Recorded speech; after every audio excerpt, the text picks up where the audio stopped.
अज़बिल्लाहिस्समीउल अलीम बिस्मिल्लाहिर्रहमानिर्रहीम।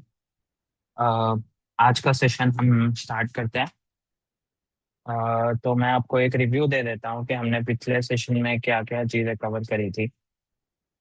तो हमने अभी तक ये देख चुका है कि प्रॉफिट के जो जिस तरीके पे अल्लाह के नबी लोगों के मिस्टेक्स को एड्रेस करते थे, वो एक डिफरेंट था और वो ऐसा वे था जो अ, उनको इस्लाम के साथ स्टिल अटैच करता था, और उसके बावजूद भी अम, उनकी जो मिस्टेक्स थे वो भी रेक्टिफाई होते जाते थे।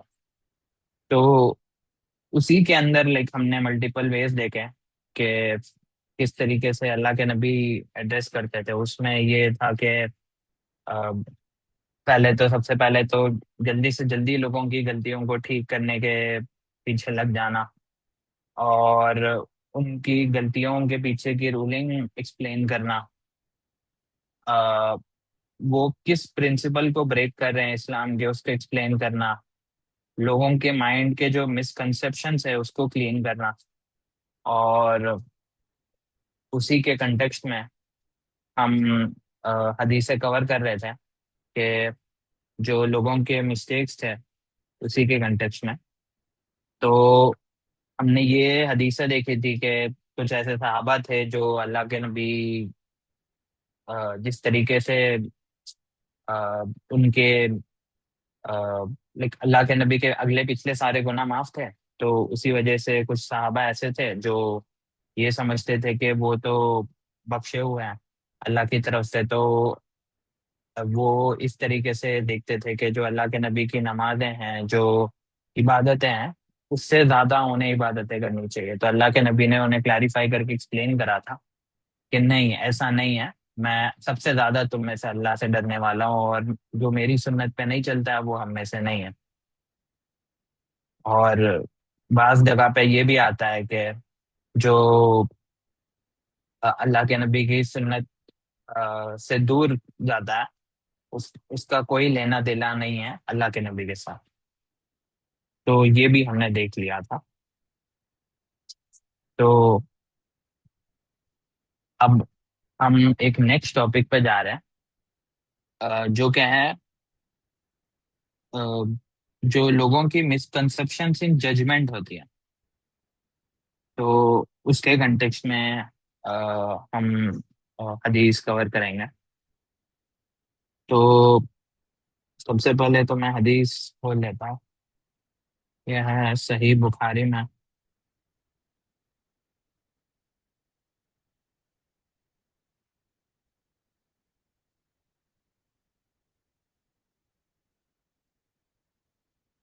तो narrated Sahal, a man passed by Allah's messenger sallallahu alaihi wasallam and asked apostle, Allah's apostle asked, "What do you say about this man?"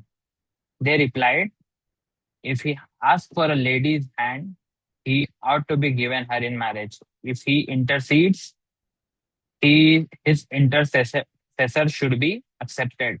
And if he speaks, he should be listened to." तो एक अल्लाह के नबी के साथ सहाबा बैठे हुए थे, और सहाबा से अल्लाह के नबी ने पूछा कि ये जो मतलब ऐसे ही जगह पे बैठे होंगे जहाँ से कोई आदमी गुजर रहा होगा। तो जो आदमी गुजर रहा था उसके बारे में अल्लाह के नबी ने सहाबा से सवाल करा कि तुम उस आदमी के बारे में क्या सोचते हो। तो अल्लाह के नबी से उन्होंने कहा कि अगर वो उसने अगर हमारी अ, हम में से किसी औरत के लिए हाथ मांगा, मतलब कि निकाह के लिए, तो उसे कबूल कर लेना चाहिए उनके रिश्ते को, और निकाह कर लेना चाहिए। और अगर वो किसी के लिए विटनेस बन रहे या इंटरसीड कर रहे हैं, तो उनके इंटरसेशन को एक्सेप्ट करना चाहिए। और अगर वो कुछ कह रहे हैं उनकी बात को सुनना चाहिए। तो उस बात पे Allah's messenger kept silent, and then a man from among the poor Muslims passed by, and Allah's apostle asked them, "What do you say about this man?" They replied, "If he asks for a lady's hand in marriage, he does not deserve to be married, and if he intercedes, his intercession should not be accepted, and if he speaks, he should not be listened to. तो एक दूसरे आदमी वहां से गुजरे जो कि एक कमजोर मुसलमान साहबी थे। तो इस बात पे जब वो दूसरे मुसलमान वहां से गुजरे जो कि गरीब थे, तो उन अल्लाह के नबी ने फिर से साहबा से पूछा कि तुम इनके बारे में क्या सोचते हो। तो साहबा ने कहा कि अगर उन्होंने किसी अ, औरत का हाथ मांगा निकाह के लिए, तो उसे नहीं देना चाहिए, और अगर ये किसी के लिए इंटरसीड कर रहे हैं तो वो भी एक्सेप्ट नहीं करनी चाहिए, और अगर वो कुछ कह रहे हैं तो उनकी बात को भी नहीं सुनना चाहिए। तो जब ये हुआ, तो फिर उसके बाद अल्लाह के नबी ने कहा, अल्लाह मैसेंजर सल्लल्लाहु अलैहि वसल्लम से, this poor man is better than so many of the first as feeling the earth. तो ये जो एक गरीब मुसलमान है, ये इतने बेहतर है, अगर जो पिछले टाइप के इंसान थे उनके जैसे सारे दुनिया में भर जाए, और सारा का सारा अर्थ भर जाए उनसे भी, उससे भी बेहतर ये एक गरीब इंसान है, मुसलमान जो है। तो ये हदीस में बेसिकली अल्लाह के नबी उनकी एक मिसकंसेप्शन को सही कर रहे हैं, कि उन्होंने जजमेंट पे एक गलती कर ली थी साहबा ने।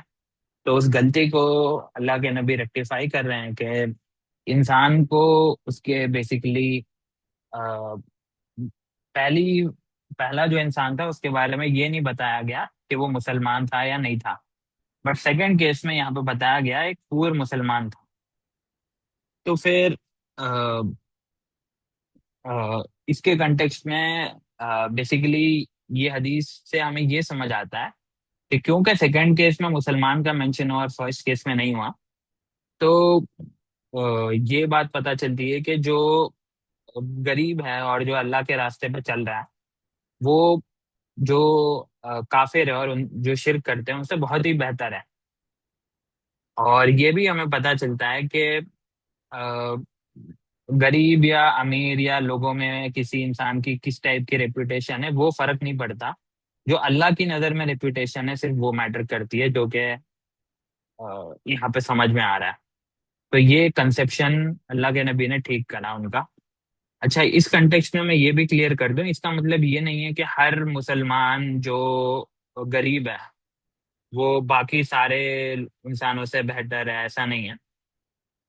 इस पर्टिकुलर केस में हाँ ये बात सही है, बट ये भी हो सकता है कि कोई अमीर भी है और उसके बावजूद भी वो गरीबों से इस्लाम के एस्पेक्ट में बेटर है, ये भी पॉसिबल है। और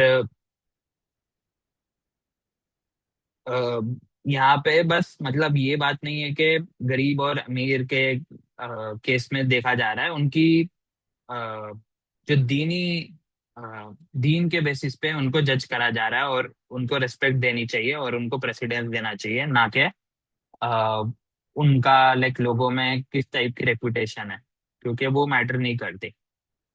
और इनफैक्ट इसके खिलाफ एक हदीस है जो कि ये है ना कि जो गरीब है, जो कि मुसलमान गरीब है, वो जन्नत में 500 साल पहले जाएंगे अमीर से, क्योंकि उनकी अ, उनके पास इतना माल ही नहीं होगा कि वो अपने कैलकुलेशन जो अल्लाह के सामने पेश कर पाए।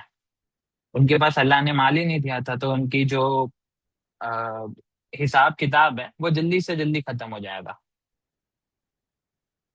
तो इस वजह से गरीब जन्नत में भी जल्दी जाएंगे 500 साल। तो गरीब होना या अमीर होना अ, ये उतना मैटर नहीं करता, आप दीन में कैसे हो वो मैटर करता है। तो ये मिसकंसेप्शन साहबा का कि दुनियावी reputation is better then religiosity, ये साहबा के इस मिसकंसेप्शन को अल्लाह के नबी ने क्लियर करके उन्हें समझाया।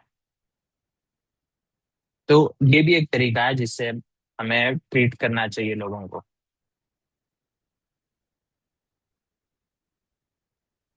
ओके, यहाँ तक कोई क्वेश्चन है? नहीं। ठीक है, तो नेक्स्ट हदीस पे आता है।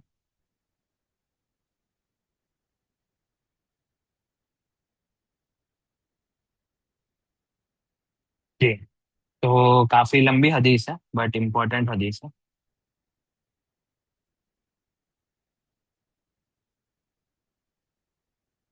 It is narrated by Safwan bin Muharis that Jundub bin Abdullah al Bajali during the stormy days of Ibn Zubair sent a message to Asas bin Salama. Gather some men of your family so that I should talk to them. He sent a messenger to them, to the family members of his family. When they had assembled, Jundub came there with a yellow hooded cloak on him, and he said,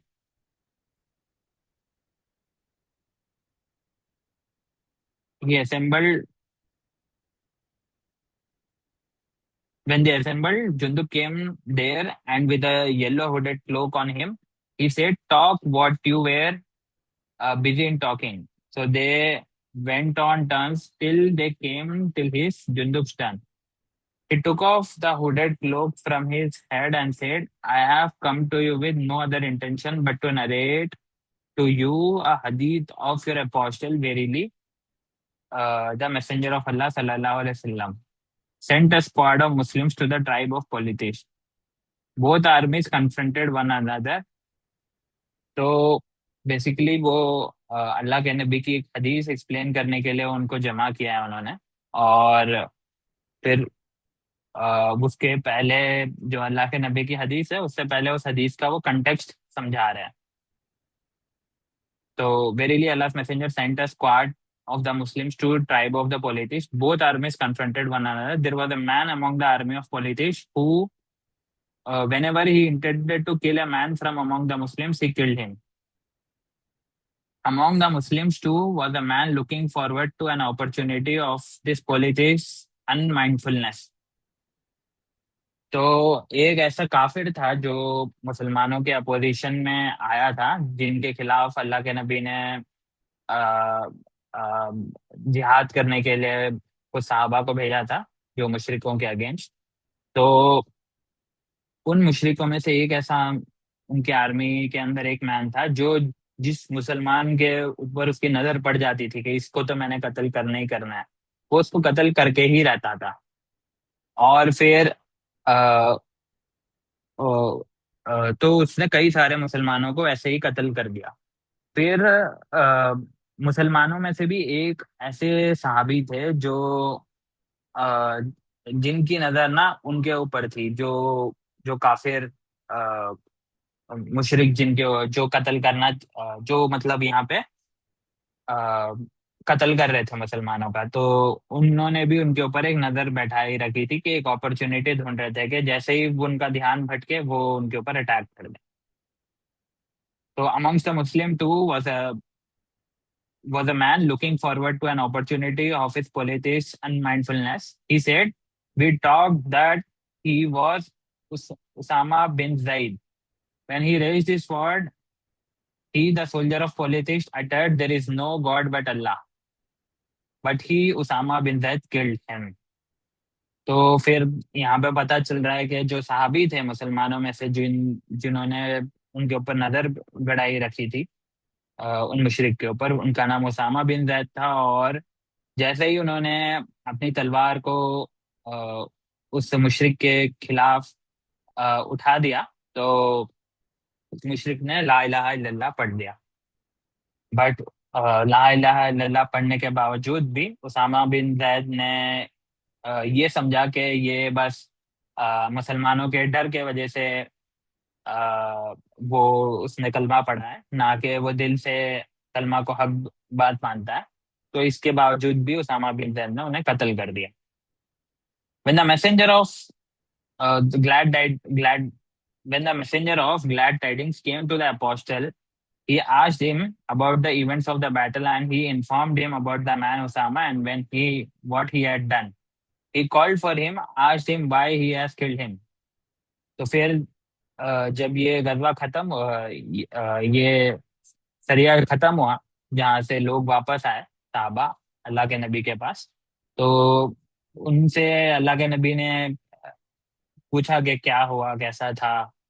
तो अल्लाह के नबी को इस चीज का बताया गया जो उसामा और उस मुशरिक का इवेंट था। तो फिर अ, अल्लाह के नबी ने उसामा रजी अल्लाह ताला अन्हो को बुलाया और फिर पूछा कि उनको क्यों कत्ल करा। He, Usama said, Messenger of Allah, he struck the Muslims and killed such and such of them. And he even named some of them.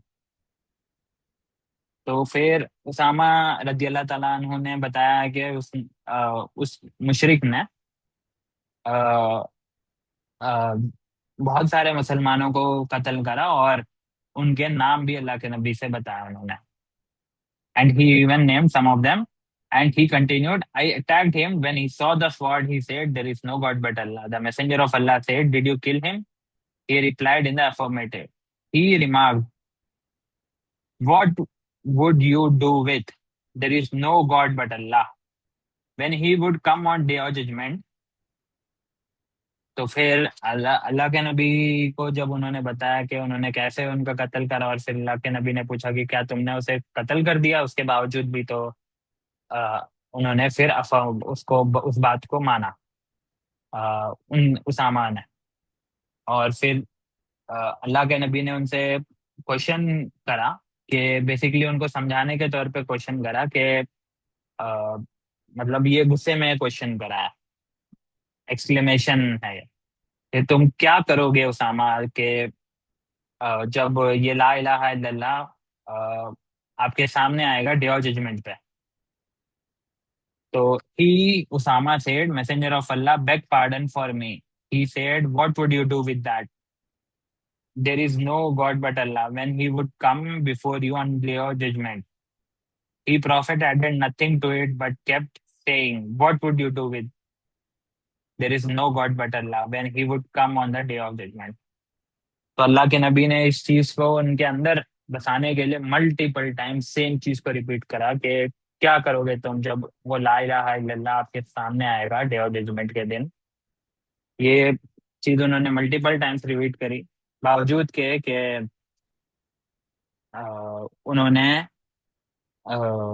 इस चीज को, यानी इस तरीके से करा उनके इवेंट को। तो अल्लाह के नबी ने बेसिकली सेम चीज को मल्टीपल टाइम्स रिपीट करा ताकि साहबा को अंदर ये बात की इम्पोर्टेंस समझ आए कि किसी का भी इस्लाम अपेरेंटली भी अगर किसी ने ले आया तो उसका कत्ल नहीं कर सकते, क्योंकि अगर आपने आप हमें तो नहीं पता ना कि उसके दिल में क्या था। तो इसलिए अ, अगर हमें नहीं पता उनके दिल में सच में उन्होंने इस्लाम बस जबरदस्ती कबूल कर लिया या डर के कबूल कर लिया, या वो सच में इस्लाम को दिल से हक बात मानने लगा, तो उसके बेसिस पर कबूल करा। तो इसलिए हम ऐसे किसी का भी कत्ल नहीं कर सकते इन सच सिचुएशंस। और इसी कंटेक्स्ट में इसी हदीस की कंटिन्यूएशन भी हमें मिल जाती है सही मुस्लिम में। तो ये यहाँ पे आता है, it is narrated on the authority of Usama bin Zaid that the Messenger of Allah sent her in a raiding party. We raided Furqat of Juhina in the morning.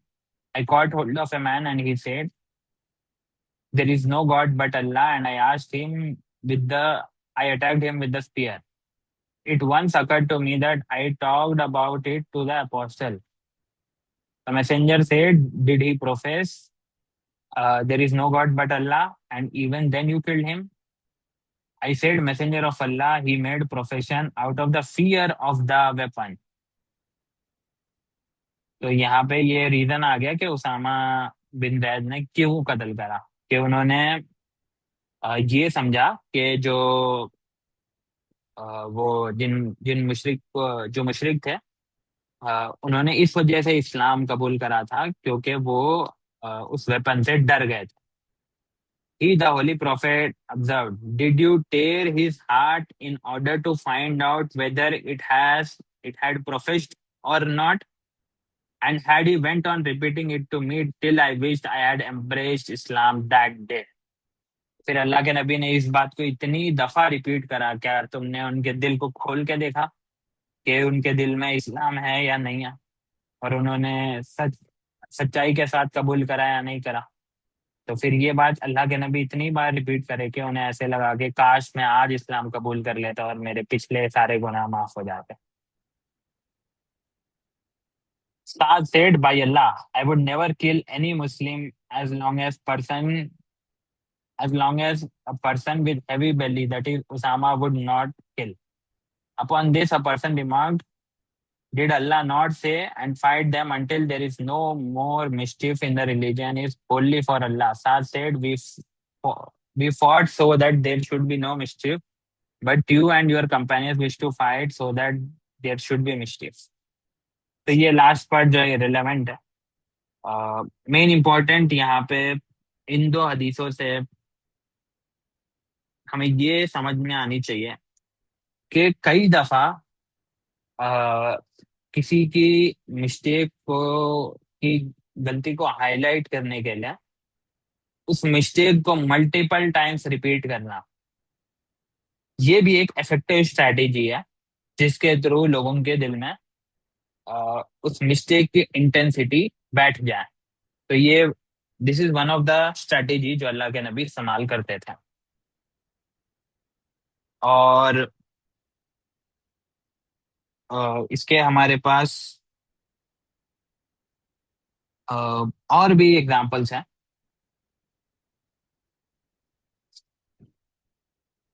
ये है हदीस सही मुस्लिम।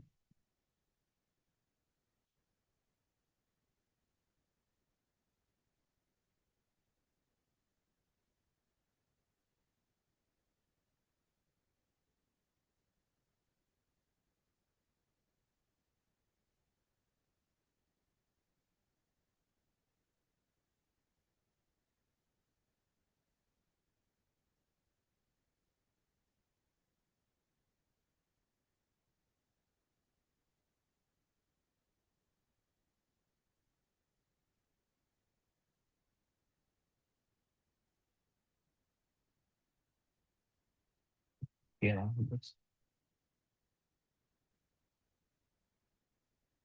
Abu Masud al Badri reported, I was beating my slave with a whip when I heard a voice behind me।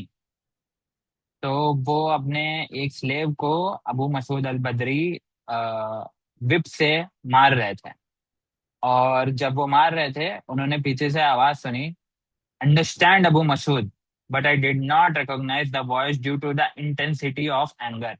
तो वो इतना जोर से उन्हें मार रहे थे और इतने गुस्से में थे अपने स्लेव के ऊपर कि उनको वो पीछे से जो आवाज आ रही थी उसके ऊपर भी उनका ध्यान नहीं जा रहा था, और वो कंटिन्यू करते रहे। उनकी जो विप से वो उन्हें उनकी पिटाई कर रहे थे उनके स्लेव की। He Abu Masud reported, as he came near me I found out that he was messenger of Allah सल्लल्लाहु अलैहि वसल्लम। तो जब वो करीब आए, जिन्होंने ये बोला था अंडरस्टैंड हो अबू मसूद, तो उनको पता चल गया कि अल्लाह के नबी खुद। And he was saying bear in mind Abu Masood, bear in mind Abu Masood. तो फिर अल्लाह के नबी उस वक्त रिपीट कर रहे थे bear in mind Abu Masood. तो he Abu Masud said, threw the whip from my hand, and thereupon he said, bear in mind Abu Masood, verily Allah has more dominance upon you than you have upon your slave। I said I would never beat my servant in future। तो अल्लाह के नबी ने बेर in mind इतनी दफा repeat करा कि जो अबू मसूद अल बदरी रदी अल्लाह ताला अन्हु थे, उनके हाथ में जो विप थी वही उन्होंने फेंक दी जमीन पे। और फिर जब वो हुआ तो अल्लाह के नबी ने उनसे कहा कि तुम तुम्हारे स्लेव पे जितना डोमिनेट करते हो उससे ज्यादा अल्लाह ताला तुम पे डोमिनेंस रखता है। तो जैसे ही उन्होंने ये कहा तो फिर अल्लाह के नबी से अबू मसूद ने कहा कि मैं कभी इनको आगे कभी इनको इनके साथ ऐसे बर्ताव नहीं करूंगा, और वो कभी अपने किसी स्लेव को नहीं मारेंगे।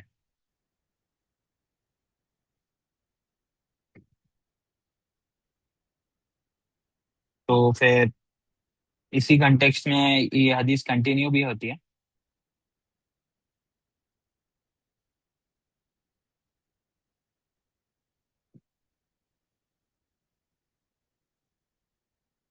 Abu Masood al-Ansari reported, when I was beating my servant, I heard a voice behind me. Abu Masood, bear in mind, Allah has more dominance over you than you have upon him. I turned and found him to be Allah's messenger. I said, Allah's messenger, I set him free for the sake of Allah. तो इस हदीस में ये भी बात आई कि उन्होंने अबू मसूद ने वो जो स्लेव को वो मार रहे थे विप से, उनको वो फ्री भी कर देंगे अल्लाह के लिए। Thereupon he said, had you not done that, hell would have opened for you and fire would have burnt you, और fire would have burned you. तो फिर अल्लाह के नबी ने कहा कि अगर तुम उन्हें फ्री नहीं कर दे तो दोजक तुम्हारे लिए खुल जाती और जो आग है उसमें आप जल जाते या तो इस हदीस में भी ये सेम चीज हमें पता चलती है कि जो अल्लाह के नबी ने यहाँ पे भी सेम सेंटेंस को मल्टीपल टाइम्स रिपीट करा। अच्छा, यहाँ पे जो रिपीटेशन है वो इसलिए है कि जो जिनको वो एड्रेस कर रहे थे उनको ये बात सुनाई दे दी जाए। तो अटेंशन ग्रैब करने के लिए भी सेम चीज को मल्टीपल टाइम्स रिपीट करना, ये भी अल्लाह के नबी का तरीका है। तो इसे भी हमें अपनी as of like a tool kit में रखना चाहिए, इस वे को भी।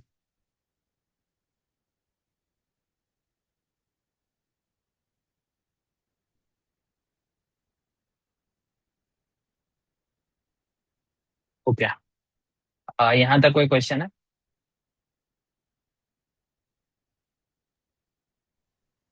नहीं। ओके, तो फिर नेक्स्ट टॉपिक पे चलते हैं।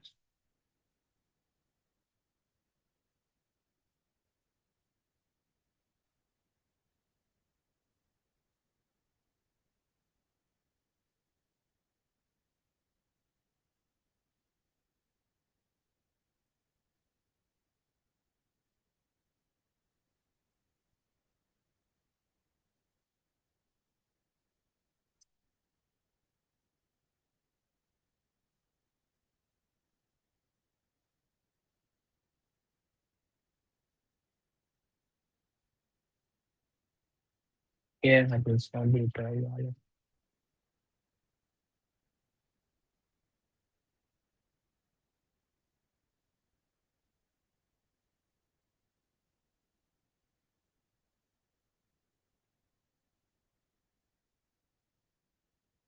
Narrated Abu Huraira radiallahu ta'ala anhu, when we were sitting with the Prophet sallallahu alaihi wasallam, a man came and said, "O Allah's Messenger sallallahu alaihi wasallam, I have been ruined." Allah's Messenger sallallahu alaihi wasallam asked what was the matter with him. तो अ, जब अल्लाह के नबी कहीं बैठे हुए थे तो जाहिर सी बात है अबू हुरैरा भी वहीं थे होंगे, या उन्होंने गालबन किसी और साहबी से भी ये चीज सुनी हो सकती है जिसके प्रेजेंस में ये वाकया हुआ। तो यहाँ पे अबू हुरैरा कह रहे हैं कि जब अल्लाह के नबी कहीं बैठे हुए थे तो एक दूसरे साहबी आए और उन्होंने कहा अल्लाह के नबी से कि आई हैव बीन रूइंड। तो जब ये कहा तो अल्लाह के नबी ने उनसे पूछा कि क्या हुआ, क्या क्या इशू है। तो ही replied, I had sexual intercourse with my wife while I was fasting. तो उस साहबी से एक गलती हो गई। तो अल्लाह मैसेंजर सल्लल्लाहु अलैहि वसल्लम asked him, can you afford to manumit a slave. तो फिर जब ये हुआ तो अल्लाह के नबी ने उनसे कहा कि क्या अ, आप किसी एक स्लेव को फ्री कर सकते हो। ही रिप्लाइड इन नेगेटिव, उन्होंने कहा नहीं। Allah messenger asked him, can you fast for 2 successive months. He replied in negative. तो फिर अल्लाह के नबी ने पूछा कि क्या आप 2 महीने तक कंटिन्यू रोजे रख सकते हैं? तो उन्होंने मना कर दिया। तो प्रॉफिट सल्लल्लाहु अलैहि वसल्लम asked, can you afford to feed 60 poor persons? He replied in negative. तो फिर 60 लोगों को क्या आप, गरीबों को आप खाना खिला सकते हो? तो उन्होंने इस चीज को भी मना कर दिया। द प्रॉफिट सल्लल्लाहु अलैहि वसल्लम kept silent while we were in that state. A big basket full of dates was brought to the Prophet sallallahu alaihi wasallam, and he asked, "Where is the questioner?" He replied, "I am here." The Prophet sallallahu alaihi wasallam said to him, "Take this basket of dates and give it in charity."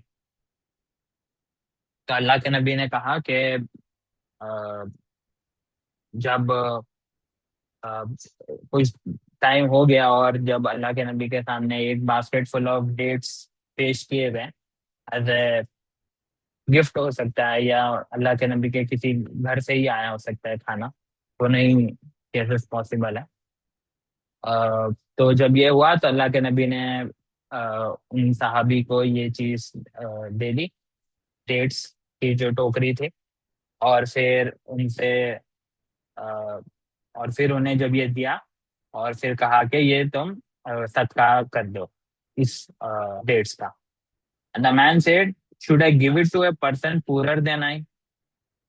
By Allah, there is no family between its two mountains who are poorer than I.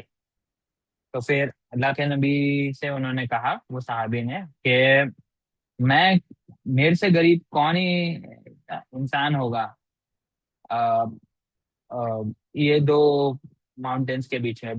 मतलब वो Medina की बात कर रहे थे, क्योंकि Medina mountain से घिरा हुआ था, तो वो इसलिए मदीना को रिप्रेजेंट करने के लिए वो उस वे में उन्होंने बोला कि मदीना के इन दो माउंटेन्स के बीच में मेरे से गरीब कोई नहीं है बेसिकली।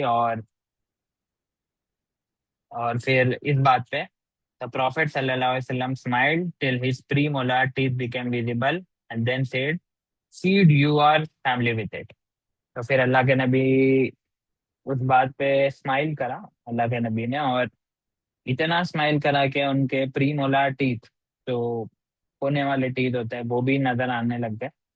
और उस वजह से फिर उसके बाद अल्लाह के नबी ने कहा कि feed your family with it, और अपनी फैमिली को भी उससे खिलाओ।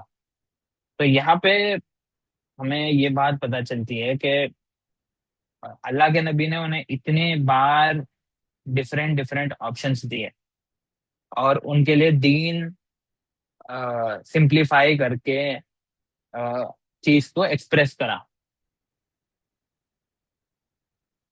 तो यहाँ से हमें पता चलता है कि जिस बंदे ने मिस्टेक करी है, तो इस केस में अल्लाह के नबी ने ये नहीं करा कि तुमने ये गलती कैसे कर दी, वो भी रोजे में। बल्कि अल्लाह के नबी ने उनको उसका सोल्यूशन बताया। तो अल्लाह के नबी सोल्यूशन की तरफ थे, इंस्टेड ऑफ उनको एक खिलाफ, उन सहाबी के खिलाफ कुछ बोलना। अच्छा, यहाँ पे एक और चीज ये पता चलती है कि अगर वो सहाबी के अंदर इस चीज का रिग्रेट नहीं होता, तो वो अल्लाह के नबी के पास आके ऐसे बोलते ही नहीं। कि उन्होंने शुरू में कहा ना साहबी ने कि आई हैव बीन रूइंड, तो वो एज फॉर्म ऑफ रिग्रेट उनके साहबा ने ये बात कही ना, वो साहबी ने। तो इससे पता चलता है कि वो ऑलरेडी रिग्रेट में है। अगर अल्लाह के नबी भी उन्हें ऐसा कुछ बोल देते कि तुमसे ये गलती कैसे हो गई, तो वो और ज्यादा रिग्रेट में चले आते। तो अल्लाह के नबी ने उनके साथ यहाँ पे कंपैशन दिखाया, उन पे, वो साहबी पे। और उस मैटर को बहुत ही सोल्यूशन एंड पे जाके उन्हें उसका सोल्यूशन निकाल के दिया।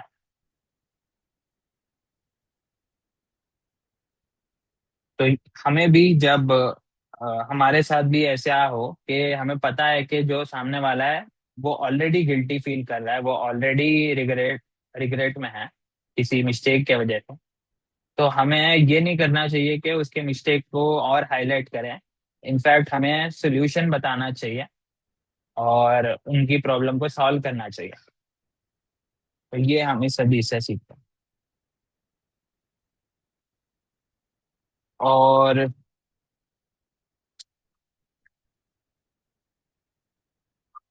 ठीक है, ये ये हदीस और भी कई किताबों में आई है।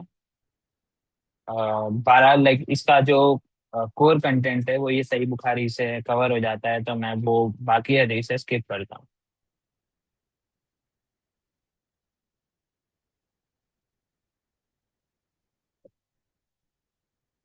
यहाँ तक कोई क्वेश्चन है?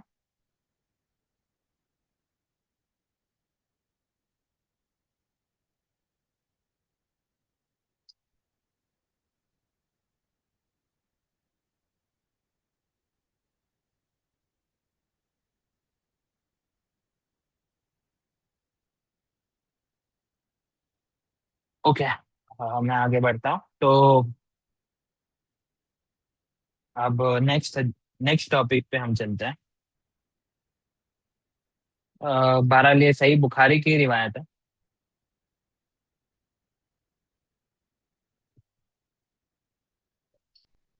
सही Bukhari 4992।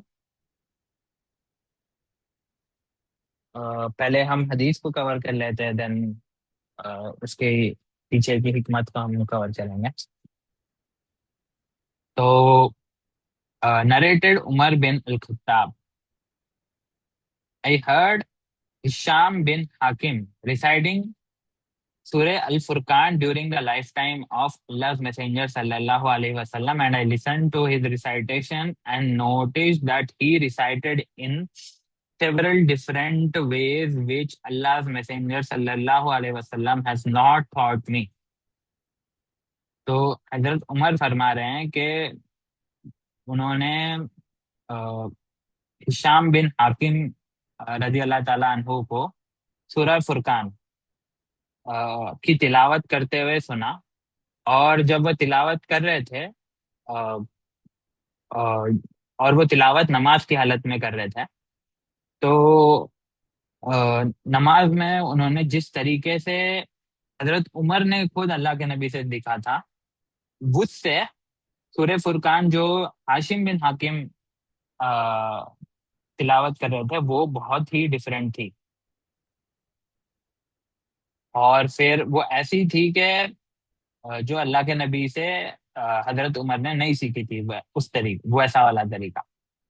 So I was about to jump over him during his prayer, but I controlled my temper, and when he had completed his prayer, I put his upper garment around his neck and seized him by it and said, "Who taught you this surah which I had heard you reciting?"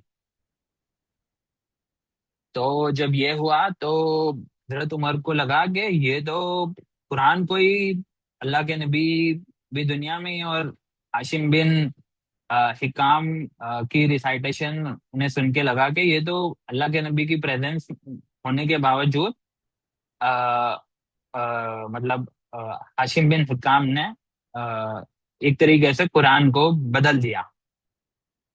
हजरत उमर को ऐसे लगा कि कुरान को बदल दिया ये दूसरे साहबी ने। तो जब ये हुआ तो हजरत उमर को गुस्सा आया बहुत, और फिर बट उन्होंने कंट्रोल करा, और क्योंकि वो नमाज में थे हाशिम बिन हिकाम, तो जब वो नमाज में थे तो उन्होंने नमाज का एहतियात करा और नमाज होने तक का इंतजार करा। और जब नमाज उनकी खत्म हुई तो उन्होंने सीधे उनके एक तरीके से कह सकते हैं कि कॉलर को पकड़ा, और उससे उन्हें पकड़ के पूछा कि इस तरीके से कुरान की तिलावत करना किसने सिखाया था? Who taught you surah which I heard you reciting? He replied, Allah's Messenger sallallahu alaihi wasallam has taught me. I said, you have told a lie, for Allah's Messenger has taught it to me in different ways from yours. तो फिर हजरत उमर ने कहा कि तुम जब वो साहबी ने कहा कि अल्लाह के नबी ने मुझे इस तरीके से तिलावत करना सिखाया, तो हजरत उमर ने कहा कि तुमने झूठ बोला, झूठ बांधा अल्लाह के नबी पे, और अल्लाह के नबी ने मुझे भी सिखाया और वो एक डिफरेंट तरीके से सिखाया। So I dragged him to Allah's Messenger sallallahu alaihi wasallam and said to Allah's Messenger sallallahu alaihi wasallam, I heard this person reciting Surah Al-Furqan in a way which you haven't taught me. On that, Allah the Apostle said, release him, O Umar, recite, O Hisham. तो फिर जब अल्लाह के नबी के presence में वो सहाबी के साथ हजरत उमर आए, तो और फिर उन्होंने वो सिचुएशन को एक्सप्लेन करा के उन्होंने सूरह फुरकान को डिफरेंट तरीके से पढ़ा। तो अल्लाह के नबी ने कहा कि उन्हें छोड़ दो, और फिर बोला कि अ, हशीम बिन हाकिम को अल्लाह के नबी ने कहा कि तिलावत करिए। Then he recited in the same way as I heard him reciting. Then Allah's messenger said, it was revealed in this way, and added, recite Omar. I recited it and he thought as he had taught me. Allah's messenger then said, it was revealed to me in this way. तो फिर जब अ, Hisham ने रदी अल्लाह ताला अन्हु ने recite करा, तो भी अ, अल्लाह के नबी ने ये बात कही कि मैंने ही ऐसे सिखाया और इसी तरीके से मेरे पे ये नाजिल हुई है। और फिर हजरत उमर से भी कहा कि आप तिलावत करिए, तो फिर हजरत उमर ने उसी तरीके से रिसाइट करा जैसे उन्होंने पहले अल्लाह के नबी से सीखा था। तो फिर अल्लाह के नबी ने कहा कि इस ये भी एक तरीका है जिस तरीके से मेरे पे कुरान नाजिल हुई है। This Quran has been revealed to me recited in 7 different ways. So recite of it whichever way is easier for you, or as much as of it may be easy for you. तो फिर कुरान के बारे में अल्लाह के नबी ने कहा कि मेरे पे 7 डिफरेंट तरीके से कुरान नाजिल हुई है, जिस तरीके से कुरान की तिलावत करी जाती है। और इन 7 तरीकों में से किसी भी तरीके को फॉलो कर सकते हो जो आपके लिए आसान है, या जिसका तुम्हें सबसे ज्यादा हिस्सा आता हो या याद। तो इस हदीस से हमें ये बात पता चलती है कि एक कुरान की एक तिलावत नहीं है, बल्कि 7 डिफरेंट तिलावतें हैं। और इन 7 में से किसी को भी फॉलो करा जा सकता है। और जो हम किरात सुनते हैं ना, कुरान की डिफरेंट किरातें हैं, तो वो यहाँ पे 7 डिफरेंट वेज जो है वो 7 डिफरेंट किरात का मेंशन। तो हमारे पास डिफरेंट चेंज से आई है ये किरातें, और गालबन लाइक 10 डिफरेंट तरीकों से आई है हमारे पास। और जो भी आसान है उसे को फॉलो कर सकते हैं। और जो अमूमन फॉलो करी जाती है, जो कि उस्मानी स्क्रिप्ट के ऊपर बेस्ड है, हजरत उस्मान में जो कुरैश के तरीके पे फाइनल करा था, वो अमूमन कॉमन है आज हमारे बीच में। बट 7 डिफरेंट वेज हैं। और ये जो डिफरेंसेस है वो ऐसे नहीं है कि वर्ड्स पूरे के पूरे ही बहुत ही डिफरेंट है और उसके ऐसे मीनिंग है कि वो एक मीनिंग और दूसरे मीनिंग में कॉन्ट्रडिक्शन है, ऐसा नहीं है। वो माइनर से जैसे फता दम्मा कसरा, ऐसे माइनर माइनर डिफरेंसेस है। और ये नहीं कि बहुत ज्यादा बड़ा डिफरेंस है इनमें। और मोस्टली उन सबके मीनिंग्स, सारों के मीनिंग्स में बहुत ही कम फर्क है, और सारे ही मीनिंग सही है बल्कि। तो यहाँ पे ये हदीस मैंने इसलिए कोट करी कि हजरत उमर को अ, हजरत उमर ने यहाँ पे ये करा कि उन्हें, ऑल्दो ये बात का इल्म पूरा नहीं था कि कुरान 7 डिफरेंट वेज में रिवील की गई है अल्लाह के नबी पे, उनके पास ये चीज का इल्म नहीं था। फिर भी उन्होंने बहुत ही जल्दी करी, और उन्हें ऐसे लगा कि वो साहबी ने गलती की। तो ये चीज का भी हमें ध्यान रखना चाहिए कि जल्दी नहीं करनी चाहिए कि इंसान को गलत कहने में। पहले उसकी रिसर्च कर लेनी चाहिए कि सच में जो मैंने देखा वो गलत है या नहीं। अगर एक बार आपके पास सही नॉलेज है, देन आपको करना चाहिए जल्दी, बिल्कुल है।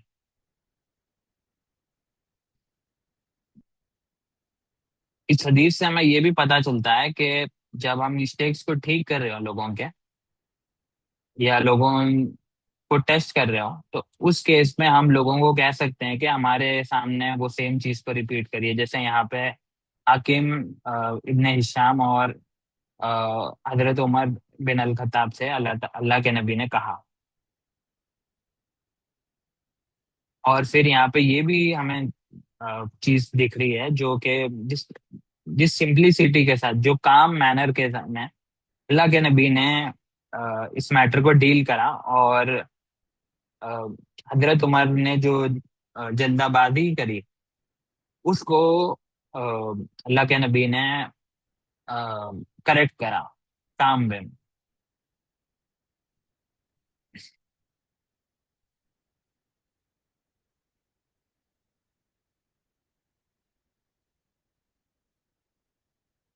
ओके।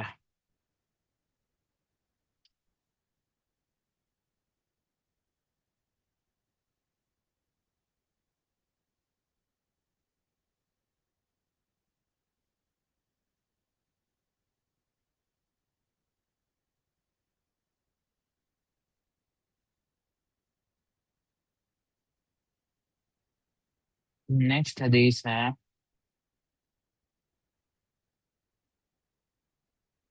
सुनन Nasai 5:4।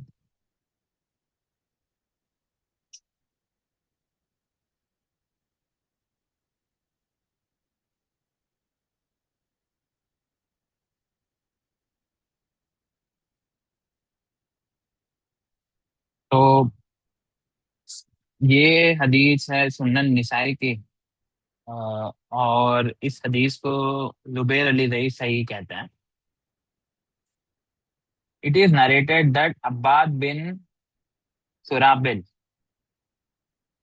शराबिल said, I came to Al Madina with my paternal uncles and entered one of its gardens where I rubbed an ear of grain to take some grain. The owner of the garden came, took my cloak and hit me.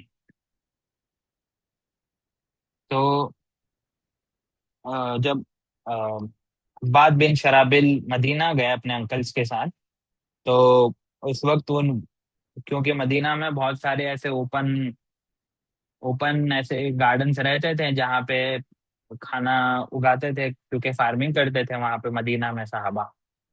तो जब जब वहां पे farming करते थे, तो इसमें से एक ग्रेन की भी फार्मिंग करा जाती थी। तो जब वो अब्बाद बिन शराबिल वहां गए, तो उनको एक्चुअली में भूख लग गई थी, तो वो ग्रेन्स लेने वहां गए थे। तो जब वो ग्रेन्स ले लिए, उन्हें उन्हें ये चीज का इल्म नहीं था कि वो किसी और की प्रॉपर्टी है या इसको नहीं लिया जा सकता है। उसकी डिटेल अभी आगे आएगी। तो जब उन्होंने लिया, तो फिर उस गार्डन के जो ओनर थे, उन्होंने आया और उनके क्लोक को भी छीन लिया, और उन्हें मारा भी।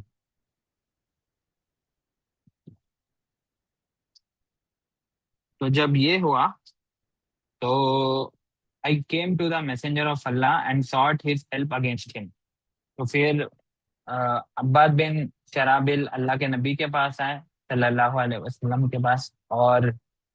अम, और जब वो आए, अ, उन्होंने अल्लाह के नबी से हेल्प मांगी उनके खिलाफ। He sent for the man and they brought him.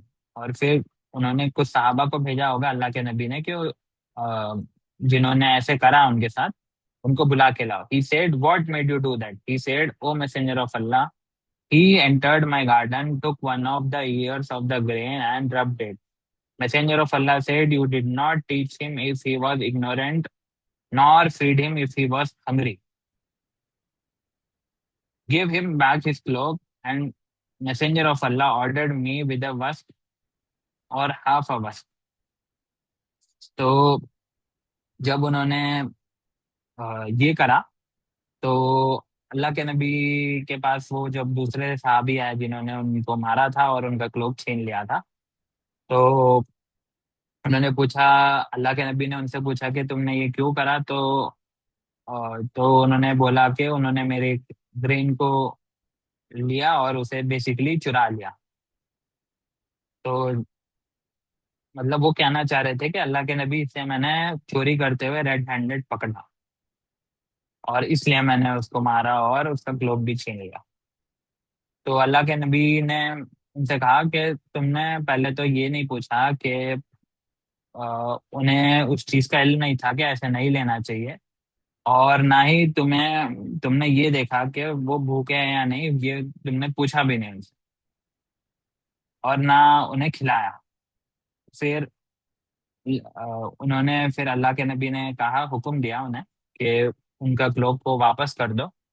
और अल्लाह के नबी ने ऑर्डर करा कि एक वस्क, ये वस्क होता है यूनिट बेसिकली,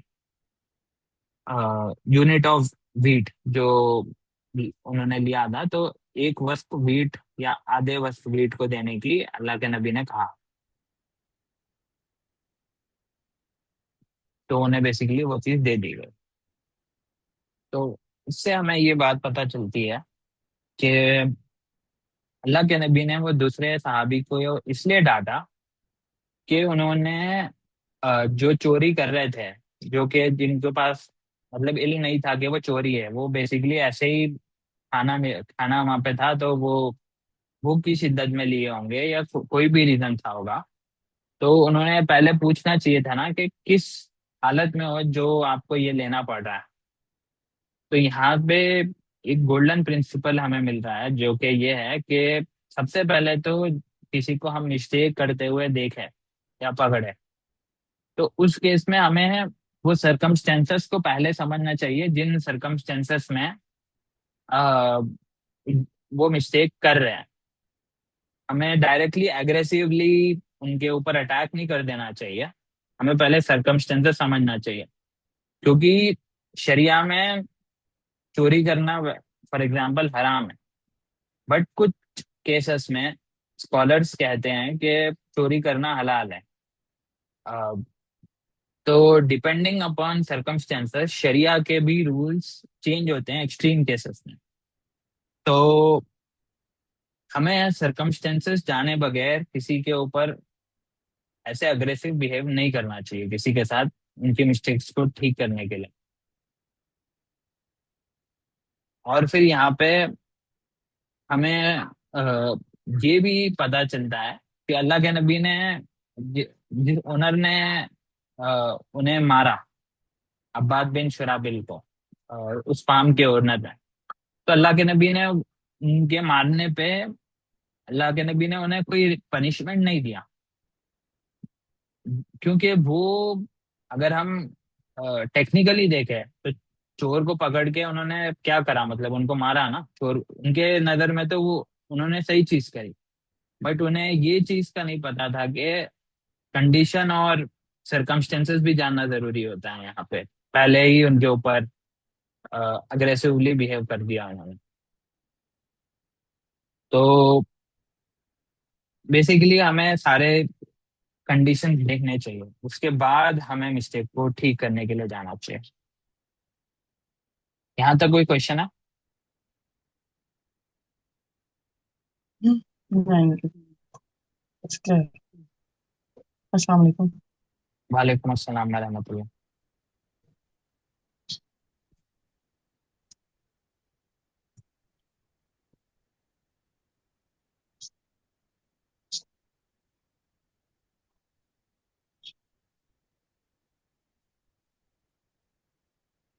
जी, तो फिर अगर वहां तक कोई क्वेश्चन नहीं है तो मैं नेक्स्ट टॉपिक पे आता हूँ।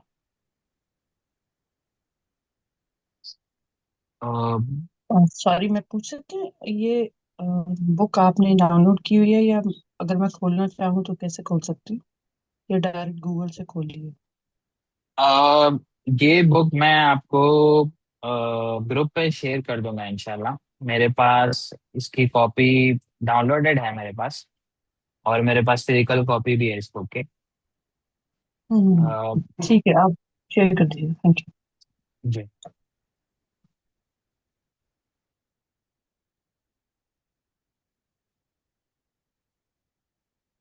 Okay. Next topic, Sahih Muslim की रिवायत है Anas bin Malik reported, while we were in mosque with Allah's Messenger sallallahu alaihi wasallam, a desert Arab came and stood up and began to urinate in mosque. तो अ, अनस बिन मालिक फरमाते हैं कि वो जब मस्जिद में थे, तो उस वक्त अ, मस्जिद में अल्लाह के नबी भी थे, और वहां पे एक ऐसे बद्दू आए, अ, जिन्हें मतलब नहीं पता था कि अ, मस्जिद को किस तरीके से ट्रीट करना है और क्या करना है, अ, और मस्जिद के मैनर्स क्या है, आदाब क्या होने चाहिए मुसलमान के मस्जिद को लेके, उन्हें नहीं पता था। और फिर इसी वजह से उन्होंने मस्जिद के एक कोने की तरफ गए वो, और वहां पे यूरिनेट करने लग गया। The companions of Allah messenger said, stop stop, but Allah messenger said, do not interrupt him. तो साहबा ने उस बद्दू से कहा कि रुक जाओ रुक जाओ, बट अल्लाह के नबी ने कहा कि अ, उन्हें इंटरप्ट मत करो, and leave him alone, don't interrupt him and leave him alone. They left him alone, and when he finished urinating, Allah's Messenger sallallahu alaihi wasallam called him and said to him, "These mosques are not places meant for urine and filth, but are only for remembrances of Allah, prayer, and recitation of Quran." Or Allah's Messenger said something like that. He, the narrator, said, he, the Holy Prophet, then gave orders to one of the people who brought the bucket of water and poured over it. तो अल्लाह के नबी ने, जब वो साहबी urinate करने लगे बद्दू, तो उन्हें साहबा रोकने लगे, तो अल्लाह के नबी ने कहा कि उन्हें छोड़ दो। और फिर उसके बाद जब उन्होंने कंप्लीट कर लिया, तो फिर अल्लाह के नबी ने उनसे कहा कि मस्जिद में अ, जो गंदगी फैलाना नहीं होता है, और मस्जिदें होती हैं अल्लाह की जिक्र करने के लिए, नमाजों के लिए, और कुरान की तिलावत के लिए। तो यहाँ पे हमें जिस तरीके से अल्लाह के नबी डील कर रहे हैं, वो चीज हमें लाइक इस हदीस में दिख रही है। ये हदीस की कुछ कुछ एक्सप्लेनेशन दूसरी हदीसों में भी आई है, तो मैं उसका भी कुछ कुछ पार्ट्स इंपॉर्टेंट है, तो मैं वो भी दिखा देता हूँ।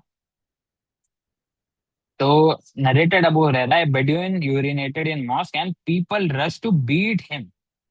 तो सहाबा, सिर्फ उन्हें, पिछली हदीस में आया कि सहाबा ने उन्हें रुकने के लिए बोला, और इस हदीस में आया है कि सहाबा उनकी तरफ पिटाई करने के लिए दौड़ा।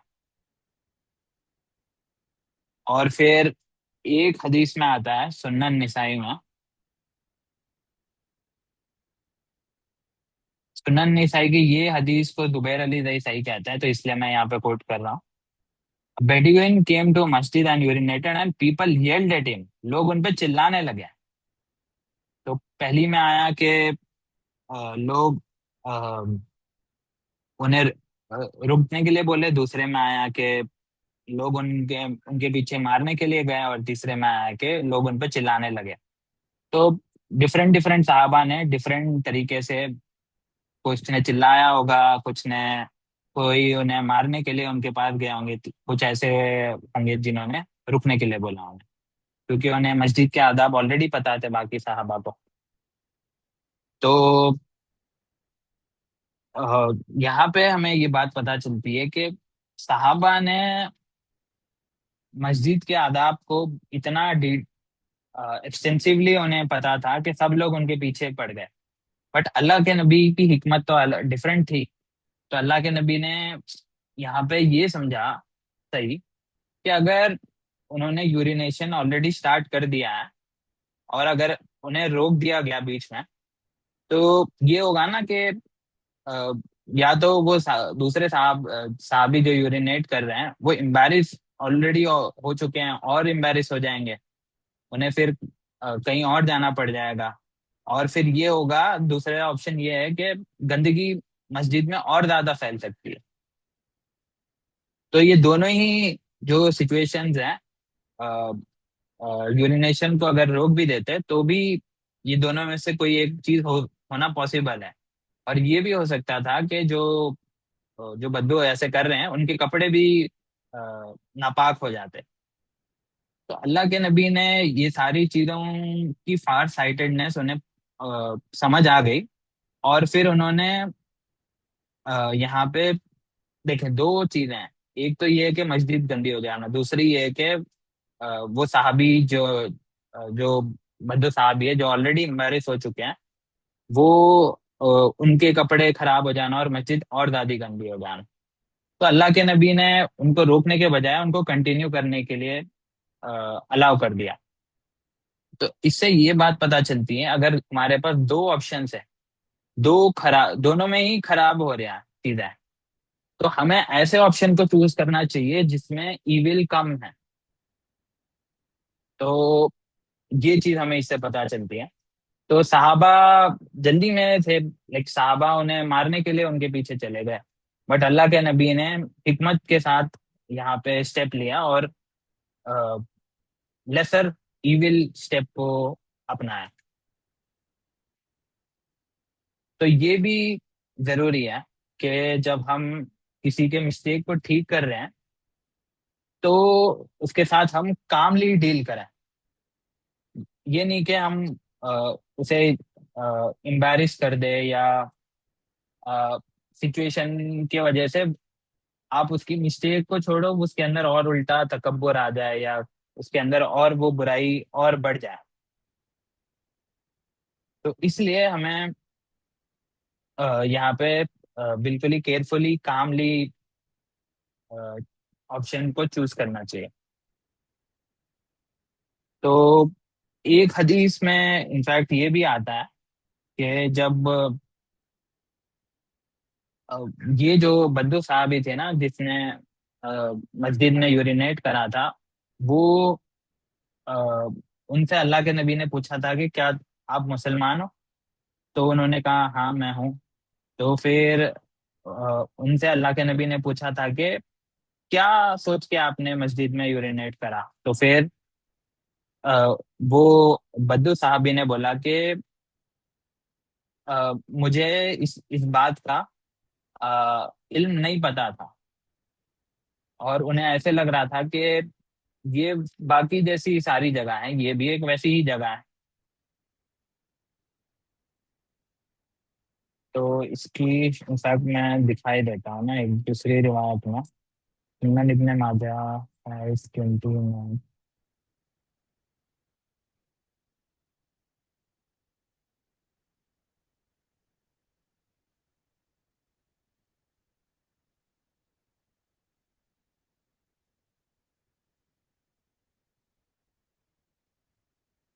क्या? It is narrated that Abu Huraira said a Bedouin entered the mosque when Messenger of Allah was sitting there, and the man said, "O Allah, forgive me and Muhammad, and do not forgive anyone else." Messenger of Allah smiled and said, "You have placed restrictions on something." ये अभी इससे relevant है, like ये point, ये जो second point है वो important है। Then a Bedouin turned away and went to the corner of mosque, spread his legs and began to urinate. After he had a better understanding, the Bedouin said, "He got up, came to me, and may my father and mother be ransomed for him. He did not rebuke me or revile me." तो वो बद्दू साहबी ने जिसने urinate करा था, उन वो खुद कह रहे हैं कि अल्लाह के नबी ने उनको ना उनके ऊपर गुस्सा करा ना उनको बुरा भला कहा। और he said, "This mosque is not for urinating, rather it is built for remembrance of Allah and prayer." And then he called for a large vessel of water and poured over it the place where he had urinated. तो फिर अ, वो साहबी के साथ उन्होंने कोई, अल्लाह के नबी ने उनके ऊपर ना गुस्सा दिखाया ना अ, ना उन्हें कुछ बुरा कहा।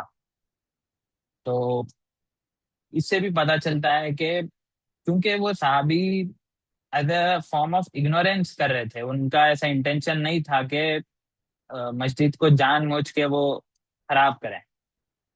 तो इसलिए अल्लाह के नबी ने उनके साथ कामली डील करा। वो समझते थे कि ये जो बद्दू है उनके पास इल्म नहीं पहुंचा है अभी तक, तो उनको ये साथ कामली डील करना चाहिए। तो ये चीज भी जो है, हमें हमारे हम भी जब लोगों को ठीक करें, तो तब हमें भी इसी तरीके पे चलना चाहिए कि कामली डील करें। यहाँ तक कोई क्वेश्चन है? नहीं, it's clear. ओके, तो नेक्स्ट टॉपिक पे आते हैं।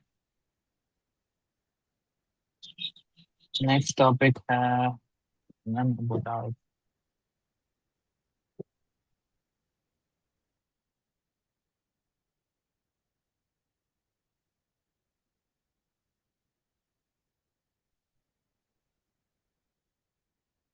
जी, तो ये हदीस है सुन्नन अबू दाऊद की। और इस हदीस के ऊपर जुबैर अली दई मुहद्दिस हैं, वो हुक्म लगाते हैं कि ये हदीस सही है।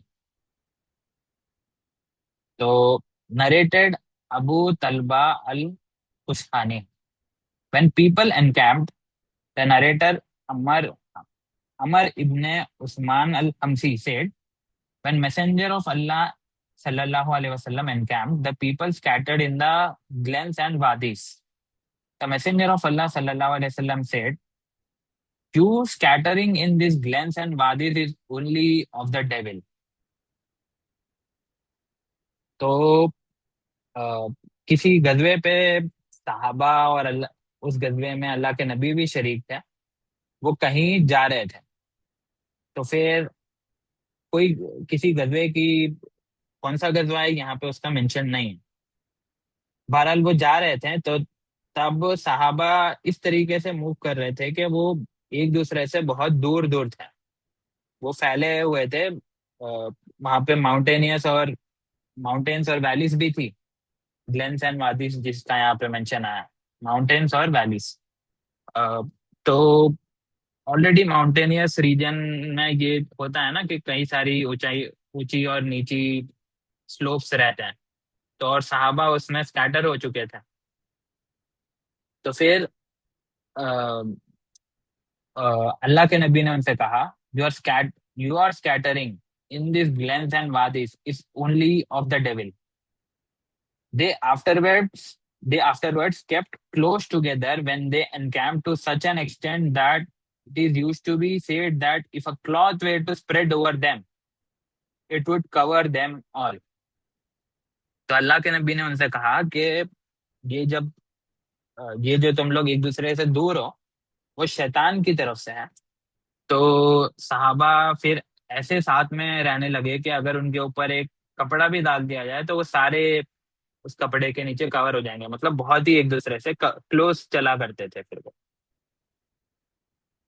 अच्छा, यहाँ पे ये जो बात है कि your scattering is in this glens and wadis is only of devil, तो इसका एक्सप्लेनेशन स्कॉलर्स ये कहते हैं कि अगर आप किसी अ, गजवे पे जा रहे हो, किसी कोई मुशरिक या कोई भी अपोनेंट के अगेंस्ट, और अगर आप एक दूसरे से दूर हो, अगर कहीं से ये हो गया कि आपकी जो अपोजिशन है उसने आपके ऊपर अटैक कर दिया इन द उस वक्त जब आप एक दूसरे से दूर हो, तो ये होगा ना कि कुछ के ऊपर अटैक हो जाएगा, वो दूसरे जो बाकी लोग हैं वो आपसे दूर हैं, तो वो आपको बचाने से पहले ही जो काफिर हैं वो उनके साथ बुरा कर सकते हैं।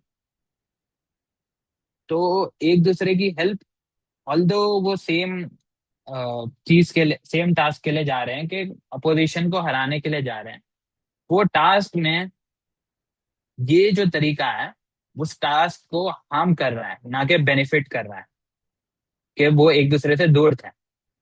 तो ये जो चीज है एक दूसरे से दूर होना, वो अल्लाह के नबी ने यहाँ पे ये बताया है कि वो शैतान के वसवसे थे जिसकी वजह से आप लोग दूर हो गए थे। और ये अमल की मजम्मत करी है अल्लाह के नबी ने। तो उसके बाद से साहबा फिर साथ में चलने लग गए। तो इस हदीस से हमें ये बात पता चलती है कि कुछ दफा जब लोग आपसे मिस्टेक कर रहे हो, तो उस केस में ये भी एक अ, तरीका है कि जो वो मिस्टेक कर रहे हैं उसके हार्मफुल इफेक्ट्स को एक्सप्लेन कर देना, कि यहाँ पे हार्मफुल ये था कि आपका स्कैटर होना सहाबा का, वो डेविल की तरफ से, ये अल्लाह के नबी ने हार्मफुल इफेक्ट है उसका, तो इसे एक्सप्लेन कर दिया सहाबा को।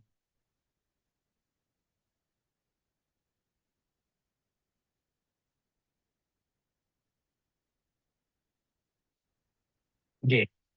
तो ये सेम चीज अ, हमें ना, ये जिसमें हार्मफुल इफेक्ट्स को एक्सप्लेन करा जा रहा है, वो दूसरी हदीसों में भी मिलता है। मैं एक सही बुखारी का एग्जांपल ले लेता हूँ।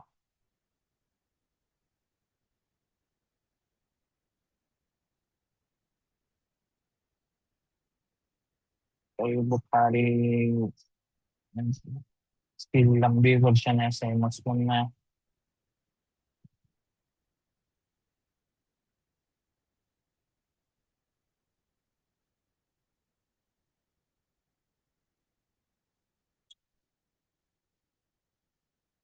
Noman bin Bashir reported, Messenger of Allah sallallahu alaihi wasallam used to straighten our rows as it lie were straightening an arrow with their help, until we saw that we had learnt it from him. तो अ, अल्लाह के नबी सल्लल्लाहु अलैहि वसल्लम जब साहबा नमाज पढ़ते थे, तो बाजमात नमाज पढ़ते थे ना साहबा सारे, तो जमात में जो सफ़े हैं उनको अल्लाह के नबी इस तरीके से ठीक करते थे, बिल्कुल ही हर एक सहाबी तक जा जाके उन्हें सीधे खड़ा करते थे अल्लाह के नबी। तो ये तब तक करते थे अल्लाह के नबी जब तक सहाबा अल्लाह के नबी को ये नहीं लगने लगा कि सहाबा इस चीज को सीख चुके हैं। तो one day he came out, stood up for prayer, and was about to say Allah is greatest, when he saw a man whose chest was bulging out from the row. So he said, servants of Allah, you hint straighten your rows, or Allah would create dissension among you. तो एक दिन ऐसे हुआ कि साहबा जमात के लिए खड़े हुए, और अल्लाह के नबी अल्लाह अकबर से तकबीर से नमाज शुरू होती है ना, तो तकबीर कहने ही वाले थे, उससे पहले अल्लाह के नबी की नजर पड़ी एक ऐसे सहाबी पे जिनकी जो बेसिकली उनकी रो से बाहर निकले हुए थे, वो आगे की तरफ बल्ज आउट हुए हुए थे। तो इस वजह से अल्लाह के नबी ने कहा सहाबा से, he said, servants of Allah, you you straighten your rows और Allah will create dissension among you. तो फिर अल्लाह के नबी ने कहा कि अपनी सफों को सीधी कर लो, वरना अल्लाह तुम्हारे बीच में डिसेंशन क्रिएट हो जाएगी अल्लाह की तरफ से, कि तुम लोगों में डिसएग्रीमेंट्स होने लग जाएंगे, या तुम डिवाइड हो जाओगे, या तुम्हारे दिल एक दूसरे के खिलाफ हो जाएंगे, ये सारे इसके मतलब है। अ, तो इससे हमें पता चलता है कि यहाँ पे भी अल्लाह के नबी ने जो उनकी कोर इशू था उसको एड्रेस कर दिया, उसके हार्मफुल इफेक्ट को, कि उन्होंने मिस्टेक करा था कि रो को सीधी नहीं रखा था नमाज में, और उसके वजह से अल्लाह की तरफ से उनके बीच में डिसेंशन आ जाएगा। ये जो हार्मफुल इफेक्ट है उनकी गलती का, वो अल्लाह के नबी ने एक्सप्लेन कर दिया उन्हें। ऐसा ही लाइक दूसरी भी हदीसों में मिलता है। मैं एक और एग्जांपल देता हूँ। यह है सुन्नन निसाई की हदीस।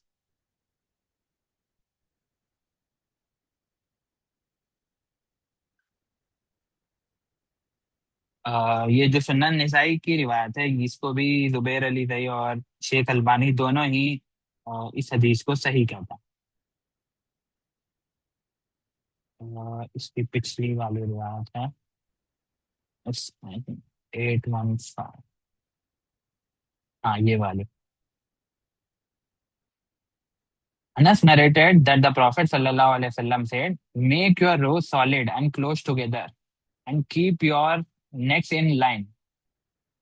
अल्लाह के नबी ने कहा कि अपनी सफ़ों को सीधी कर लो और एक दूसरे के करीब खड़े हो, और अपने गलों को सीधे रखो, मतलब अ, बिल्कुल ही स्ट्रेट लाइन मेंटेन करो.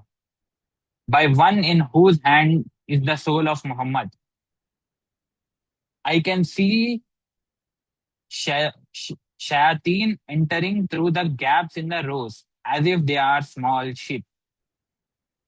तो फिर यहाँ पे फिर अल्लाह के नबी ने कहा कि अपनी सफ़ों को सीधी कर लो और एक दूसरे के करीब खड़े रहो और स्ट्रेट लाइन में रहो.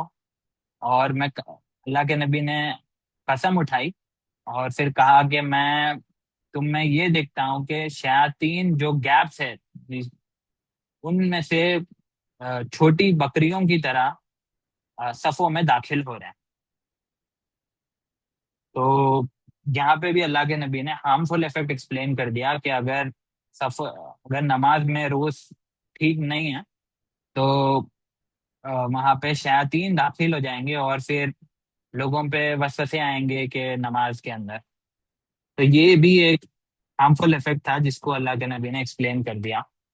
और जो हमने वो हदीस देखी थी ना कि अल्लाह की तरफ से भी डिसेंशन आ जाएगा, उसकी एक और तुरुक है अबू दाऊद में. और इसमें आता है कि by Allah you must straighten your rows, और Allah will certainly put your faces in contrary directions. तो ये जो ट्रांसलेशन है अम, उसके लिए मैं आपको वर्ड दिखा देता हूँ. यहाँ पे अगर हम देखें कुलूबिकुम, तो यहाँ पे अल्लाह अल्लाह डिसेंशन पैदा कर देंगे दिलों में एक दूसरे के. यहाँ पे ये अप्रोप्रिएट ट्रांसलेशन बनती है इसकी. अ, ये जो ट्रांसलेशन है ये भी एक इसकी शरह में है, बट ज्यादा बेटर इसकी यही है कि दिलों में अल्लाह ताला की तरफ से डिसेंशन आ जाएगा, एक दूसरे से डिसएग्री करने लग जाएंगे और नापसंद करने लग जाएंगे.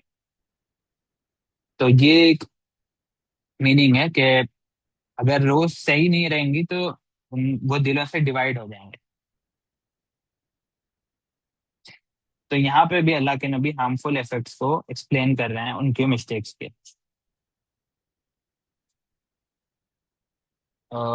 यहाँ तक कोई क्वेश्चन है?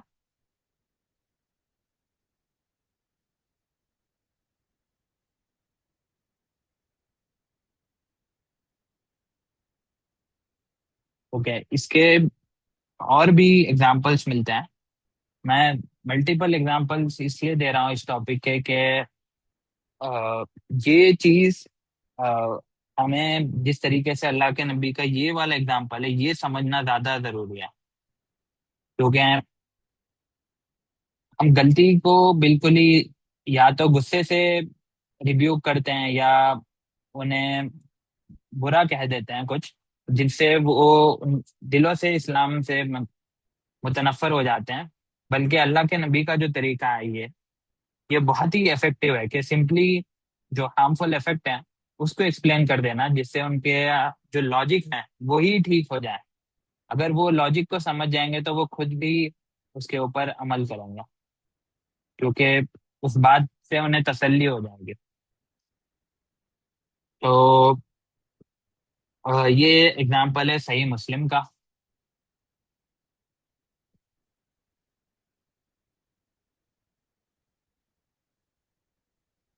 ओके.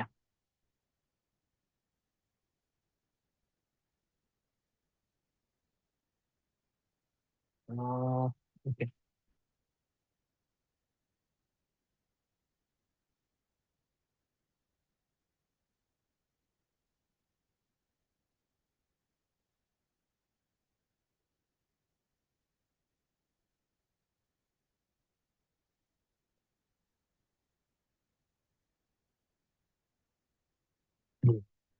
तो Zaid bin Aslam reported that Abdul Malik bin Marwan sent some domestic goods for decoration to Darda on his behalf. And it was the night Abdul Malik got up and called for servant. It seemed as if the servant, was late. So in response to his call, Abdul Malik, invoked curse upon him. And when it was morning, Darda said to him, I heard you cursing your servant during the night when you called him. And she said, तो अच्छा ये यहाँ पे जो हमें example मिल रहा है वो हमें अ, सहाबी से मिल रहा है इंस्टेड ऑफ अल्लाह के नबी से। तो यहाँ पे भी हमें ये सेम चीज को सहाबी ने भी अ, सीखा है उम्मत दर्दा ने। तो उसका ये हमें एग्जाम्पल मिलता है। तो इसमें अ, ये जो अब्दुल मलिक बिन मारवान है वो अ, उन्होंने देखा कि अ, जो अब्दुल मलिक बिन मरवान है उनके जो स्लेव है उनको उन्होंने रात में एक रीजन की वजह से कि उनके स्लेव उनके साथ उनकी आवाज को रिस्पांस नहीं दिया तो उन्होंने अपने स्लेव को कर्ज कर दिया। तो जब उन्होंने कर्ज करा तो फिर उस चीज का जिक्र उम्मत दर्दा रजी अल्लाह ताला अन्हो ने दिन में करा। तो उन्होंने कहा कि I heard you cursing your servant during the night when you called him and she said I heard Abu Darda as saying that अल्लाह's messenger sallallahu alaihi wasallam said the invoker of curse would neither be intercessor nor witness on the day of resurrection। तो जो कर्स invoke करते हैं वो अ, इन, वो इंटरसेसर भी नहीं बनेंगे। मतलब कि डे ऑफ जजमेंट पे जो लोग किसी के बिहाफ पे इंटरसेसीड करेंगे ना, जैसे अल्लाह के नबी का इंटरसेशन है, फिर उसके बाद मलाइका का, फिर कुरान का। तो इसी तरीके से जो नेक लोग भी रहेंगे वो भी इंटरसीड कर सकते हैं ना डे ऑफ जजमेंट पे, ये हदीसों में आता है। तो वो इंटरसेशन की यहाँ पे बात की जा रही है। अ, तो उस इंटरसेशन में जो कर्स इन्वोक करते हैं वो उसका पार्ट नहीं रहेंगे। तो यहाँ पे वो बात है कि वैसे ये कर्स जो फिजूल के हैं, लाइक जो एक्चुअली डिजर्व नहीं करते हैं। क्योंकि अ, हमें ये भी मिलता है ना कि कई सारे सहाबा ने भी से भी साबित है कि कर्ज उन्होंने करा है। यहाँ पे जिस कर्ज की बात की जा रही है वो गलत तौर पे कर्ज करा जब जाता है उस केस की बात की जा रही है। तो यहाँ पे भी उन्होंने सिंपली हार्मफुल इफेक्ट एक्सप्लेन कर दिया कि कर्ज करने से इंटरसेशन नहीं, नहीं होगा, ना विटनेस होगा डे ऑफ जजमेंट पे। तो आप अपने जो चहीते लोग हैं उनको अल्लाह ताला के सामने पेश करने, उनके बिहाफ पे इंटरसीड या कोई विटनेस बनने के लिए कि वो उन्हें माफ कर दे अल्लाह ताला, वो जो ब्लेसिंग है आपकी वो छीन ली जाएगी अगर आप फ्रीक्वेंट कर्सर हो और कर्ज करते हो बेफिजूल में।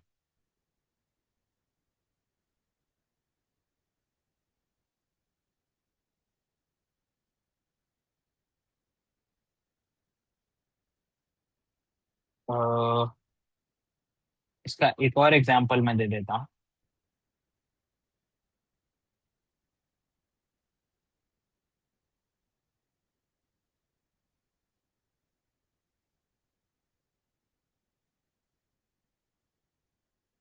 नरेटेड अबू बकरा, ये सही बुखारी की रिवायत है। Narrated Abu Bakra, a man praised another man in front of Prophet sallallahu alaihi wasallam, and Prophet sallallahu alaihi wasallam said to him, "Woe to you! You have cut off the companion's neck." तो अल्लाह के नबी के सामने ही एक इंसान ने, basically एक साहबा ने एक दूसरे साहबा को प्रेज करा, मतलब उनकी तारीफ करी। तो जब उन्होंने तारीफ करी, वो ऐसे करा कि, तो फिर जब ये हुआ, तारीफ करी, तो अल्लाह के नबी ने उनसे कहा कि वो to you have cut off your companions neck, you have cut off your companions neck. दो दफा अल्लाह के नबी ने ये बात कहा कि अपने भाई का अपने गला काट दिया, गोया कि उनका कत्ल कर दिया। And repeating it several times and then added. तो इस चीज को अल्लाह के नबी ने मल्टीपल टाइम्स कहा। Whoever amongst you has to praise his brother should say, I think that he is so and so, and Allah knows exactly the truth. And I do not know or confirm anybody's conduct before Allah, but I think of him so and so. If he really knows what he says about him. तो यहाँ पे इस हदीस में जो फिर continue ये हो रहा है कि अल्लाह के नबी कह रहे हैं, वो साहबा से, कि अगर किसी की तारीफ आपको करनी है तो ऐसे कहो कि मेरी मेरी सोच के मुताबिक आ, उनकी ये उनके अंदर खुसूसियात है, या ये उनके अमाल है, ऐसे आप बता सकते हो। फिर उसके बाद बताना ये चाहिए कि अल्लाह को ज्यादा बेहतर इल्म है इस बात का। और ये भी कहना चाहिए कि मैं अल्लाह के सामने उनके अच्छे अमाल को प्रेजेंट नहीं कर रहा, बस मेरी ये बस सोच है। और फिर ये कहना चाहिए कि अल्लाह को ज्यादा सही से इस चीज का इल्म है। और तारीफ तभी करनी चाहिए जब आप श्योर हो जो तारीफ है वो उसके एक्चुअल क्रेडिबल है, उस तारीफ के। तो उस केस में ही तारीफ करनी चाहिए। और जो ये फर्स्ट पार्ट आया है यहाँ पे कि you have cut off your companions neck, तो ये इसलिए अल्लाह के नबी ने बताया कि गोया कि आपने अपने भाई का कत्ल कर दिया। तो ये इसलिए अल्लाह के नबी ने बताया कि अगर इंसान के मुंह पे किसी ने तारीफ कर दी, और लाइक और भी वहां पे कई सारे लोग हैं, उनकी प्रेजेंस में तारीफ हो गई है, तो शैतान ऐसा वसवसा दे सकता है ना कि आप कितने ही अच्छे हो, या उन्हें ऐसे फील करवा सकता है कि वो उनके अंदर प्राइड आ जाए, उनके अंदर एरोगेंस आ जाए। तो अगर अ, उनके अंदर प्राइड आ गया तो ये भी एक बुरी बात है कि प्राइड और एरोगेंट तो ऐसा बुरी चीज है इस्लाम में, कि अगर अल्लाह के नबी की हदीस है कि जिसके अंदर दर्रे बराबर भी प्राइड या तकब्बुर है, अ, वो जन्नत में नहीं जाएंगे। और ये मैं हदीस भी दिखा देता हूँ, सही मुस्लिम में है ना, SM 91 भी।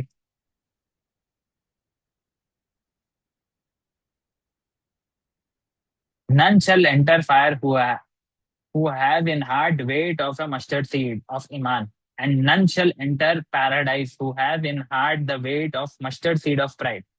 तो जिसके दिल में एक मस्टर्ड सीड जितना भी तकब्बुर है, तो वो लोग जन्नत नहीं दाखिल होंगे। तो प्राइड भी एक बुरी चीज है, और यहाँ पे तारीफ से अगर उनके अंदर प्राइड आ गई तो वो कंडेमनेबल चीज है, और उससे वो जन्नत नहीं जा पाएंगे। तो ये भी एक उसकी एक्सप्लेनेशन है कि अल्लाह के नबी ने कहा कि गोया के जन्नत नहीं जाना उससे ज्यादा इम्पोर्टेंट क्या चीज हो सकती है। और वो चीज ही, वो नियामत ही अल्लाह की उनसे छीन ली जा रही है बस एक तारीफ से। तो इसलिए अल्लाह के नबी ने ये कहा हो सकता है। दूसरा ये है कि फॉर एग्जाम्पल उन्होंने तारीफ करी, और फिर जिसकी तारीफ हुई वो, उनको तारीफ इतनी अच्छी लगी कि वो लोगों के प्रेजेंस में अ, ये जो अमल की वजह से उनकी तारीफ की जा रही है उसको और शो ऑफ करके, दिखावा करते करते ज्यादा ज्यादा करें। फॉर एग्जाम्पल नमाज पढ़ रहे हैं तो लंबी और नमाजें कर दें, या कई सारी नमाजें कर दें, अगर नमाज की तारीफ की जा रही है तो फॉर एग्जाम्पल, तो इससे इंसान के अंदर शो ऑफ वाली कैफियत आ जाती है। अगर शो ऑफ वाली कैफियत आ जाती है तो ये भी एक बुरी चीज है। फॉर एग्जाम्पल ये है मुस्नद अहमद की रिवायत में, दिखा देता हूँ कि शो ऑफ क्यों गलत है।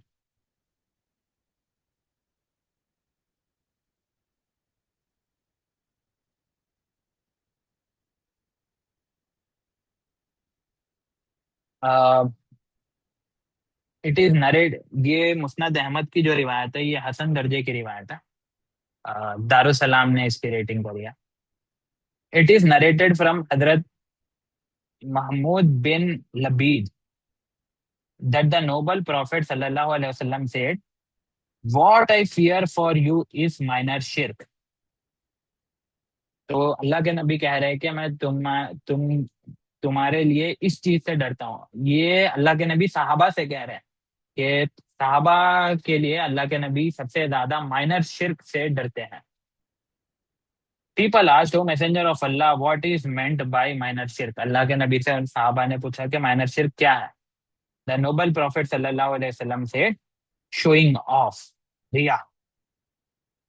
Allah Almighty will say to those who showed off on Day of Judgment, when people are being rewarded for their deeds, go to those for whom you used to perform deeds to show them in the world and see if you find any reward with them। तो अल्लाह के नबी ने minor शिर्क को कहा कि वो showing off है, दिखावा करना, दिखावे के लिए नमाज पढ़ना, दिखावे के लिए रोजे रखना, दिखावे के लिए कोई भी इबादत करना अल्लाह की, वो फिर अल्लाह के लिए नहीं कर रहे हैं, वो बस लोगों को दिखाने के लिए कर रहे हैं। तो फिर जब वो दिखावे के लिए कोई चीज करेंगे तो फिर उस अमाल के पीछे उनकी अमाल, तो वो दिखावा ऐसे कर रहे हैं कि वो अल्लाह के लिए कर रहे हैं, बट एक्चुअल में वो अल्लाह के लिए नहीं कर रहे हैं। उनकी जो नीयत है वो खराब थी, तो उसके उन्हें कोई रिवॉर्ड नहीं मिलेंगे, और बल्कि ये गुनाह चढ़ेगा उनके ऊपर। और अल्लाह ताला उनसे पूछेंगे कि डे ऑफ जजमेंट पे कि जिसके लिए तुम ये अमाल करते थे उनसे ही जाके आप रिवॉर्ड मांगो, मेरे पास तो कुछ नहीं है आपके लिए। तो यहाँ पे अल्लाह के नबी ने माइनर शिर्क इसे कहा, शोइंग ऑफ। तो ये भी एक बुरी चीज है। अच्छा, माइनर शिर्क एक ऐसा गुनाह होता है, जो कबीरा गुनाह होते हैं और जो शिर्क होता है, जो मेजर शिर्क होता है, उन दोनों के दरमियान में ही आता है। जो कबीरा गुनाह है उससे ज्यादा बड़ा गुनाह है ये, और जो शिर्क है जिसमें अल्लाह के साथ लिटरली आप किसी और को शरीक कर देते हो, उससे कम है। इससे आप इस्लाम से बाहर नहीं निकल जाते, बट ये इतना बड़ा गुनाह है कि वो माइनर, उसको अल्लाह के नबी माइनर शिर्क कहते हैं। तो ये माइनर शिर्क इसलिए है कि इसमें भी गोया कि ऐसे हुआ ना कि अमल तो दिखावा ऐसे हो रहा है कि अमल अल्लाह के लिए हो रहा है, बट अमल हो रहा है किसी और को दिखाने के लिए। तो ये भी एक कंडेमेबल एक्शन है। तो तारीफ का ये एक प्रॉब्लम है तारीफ के साथ। और तीसरा ये हो सकता है कि अगर आप तारीफ इसलिए कर रहे हो कि सामने वाला से आप कोई फेवर चाहते हो, इसलिए आप उसकी तारीफ कर रहे हो, तो इसके अंदर कोई डिसेप्शन हो गया। और चौथा ये हो गया कि आप ऐसी तारीफें कर रहे हो जो उस आदमी के ऊपर लायबल नहीं होती, मतलब अ, वो उसके ऊपर एप्लीकेबल नहीं होती, उसने वो अमाल ही नहीं करे, बट आपने उससे ज्यादा तारीफ उसकी कर दी, तो ये झूठ हो जाएगा। झूठ भी इस्लाम में हराम है। और झूठ बोलने वाला अ, झूठ जो है वो एक हिपोक्रेट, एक मुनाफिक की कैरेक्टरिस्टिक है इस्लाम में। तो ये भी एक कंडेमेबल एक्शन है। तो तारीफ से इतने सारे नुकसान हैं। तो जब तारीफ कर रहे हैं तो इसलिए अल्लाह के नबी ने कहा कि तुमने अपने भाई का गोया के गला काट दिया, कि उसके सारे अमाल बेकार हो जाएंगे आगे, जब इसके बाद जो वो अमाल करेगा वो सारे अमाल उसके बेकार हो जाएंगे। तो इसलिए अल्लाह के नबी ने यहाँ पे ये चीज कह के बता, इस चीज का हार्मफुल जो रिएक्शन है, अ, जो हार्मफुल इफेक्ट्स है, उसको क्लियरली एक्सप्लेन कर दिया, और फिर सही तरीका भी समझा दिया कि किस तरीके से तारीफ अगर करनी है तो किस तरीके से की जाए। यहाँ तक कोई क्वेश्चन है?